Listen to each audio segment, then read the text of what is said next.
Now, Japan and South Korea are on high alert after North Korea launched multiple... ሰሜን ኮሪያ አጭር ርቀት ተወንጫፊ ባላስቲክ ሚሳኤሎችን ወደ ምስራቃዊ ባህር በመተኮስ ወታደራዊ ትንኮሳ ማድረጓን የጎረቤት ሀገራት የጦር መኮንኖች ተናግረዋል። በዚህ ሙከራ ላይ ሰሜን ኮሪያ በዓለም አቀፍ ደረጃም የታገዱትን የክላስተር ቦምብ ቴክኖሎጂዎችን በባላስቲክ ሚሳኤሎች ላይ በመግጠም ውጤታማነታቸውን መፈተኗ በኮሪያ ልሳነ ምድር ውጥረት ፈጥሯል። በአሁኑ ሙከራዋ ሰሜን ኮሪያ ቢያንስ 6 የሚሆኑ አጫጭር ርቀት ተወንጫፊ ሚሳኤሎችን ተኩሳለች።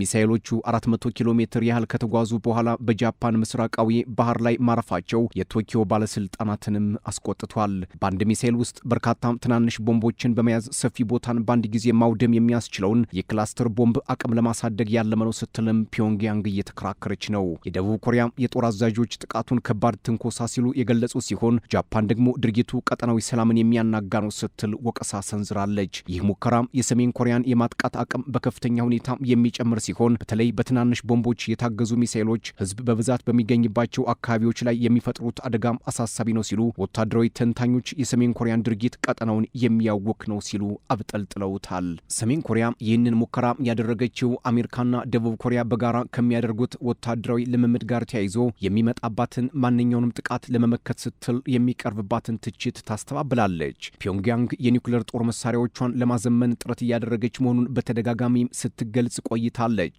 ኪም ጆንግ-ኡን በተገኙበት አዲስ የክላስተር ቦምብ ተሸካሚ ባላስቲክ ሚሳኤሎችን በሞከሯ የሀገሪቱ የዜና ወኪል KCNA ዘግቧል። ይህ በደቡብ ኮሪያና ጃፓን በኩል ግን ትንኮሳ ተብሎ ተገልጿል።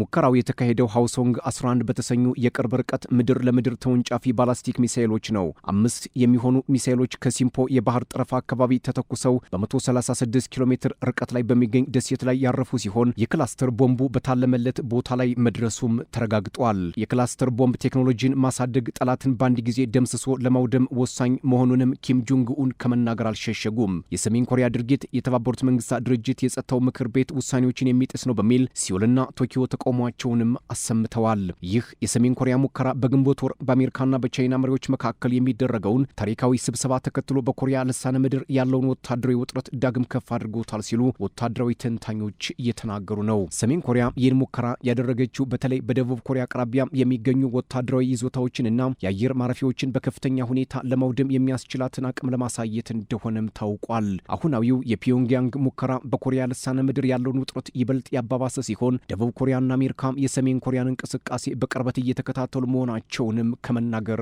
አልሸሸጉም። ሚሳኤሎቹ በግምት 140 ኪሎ ሜትር ያህል ከተጓዙ በኋላ ባህር ላይ ማረፋቸውን ራዳሮች አረጋግጠዋል። ምንም እንኳ በሀገሪቱ ላይ የደረሰ ቀጥተኛ ጉዳት ባይኖርም የጃፓን መንግስት የሰሜን ኮሪያ ድርጊት የቀጠናውን ሰላምና ደህንነት አደጋ ላይ የሚጥል መሆኑን ከመግለጽ አልተቆጠበም። ከዚህ ጋር ተያይዞ ሰሜን ኮሪያ በዘመናዊ ጦርነት የመሳተፍ አቅሟን ለማሳየት በባላስቲክ ሚሳኤል ላይ የሚገጠም አዲስ የጦር አውሮፕላንና የኤሌክትሮማግኔቲክ መሳሪያ መሞከሯ ለቀጠናው ሌላ ስጋት ሆኖ ተመዝግቧል። የብሪታንያ የውጭ ጉዳይ ሚኒስቴር ድርጊቱን በጽኑ የኮነነ ሲሆን ሰሜን ኮሪያ ከእንዲህ አይነቱ ግትር አቋሟ ወጥታ ትርጉም ያለው ዲፕሎማሲያዊ ውይይት እንድታደርግም አሳስበዋል። ተንታኞች ግን ዲፕሎማሲ ለኪም አስተዳደር የሚታሰብ አይደለም፣ በጣም ሩቅ ነውም ይላሉ።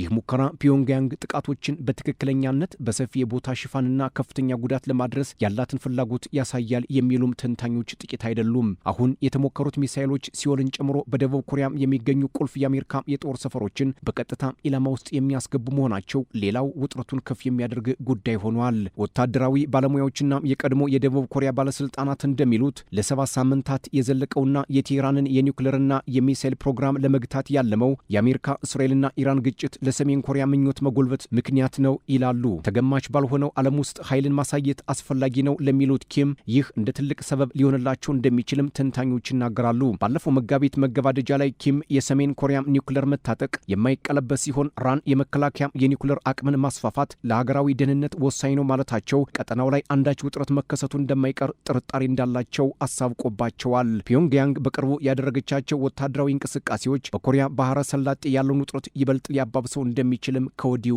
ተሰግቷል። Violate UN Security Council resolutions against the North's missile program.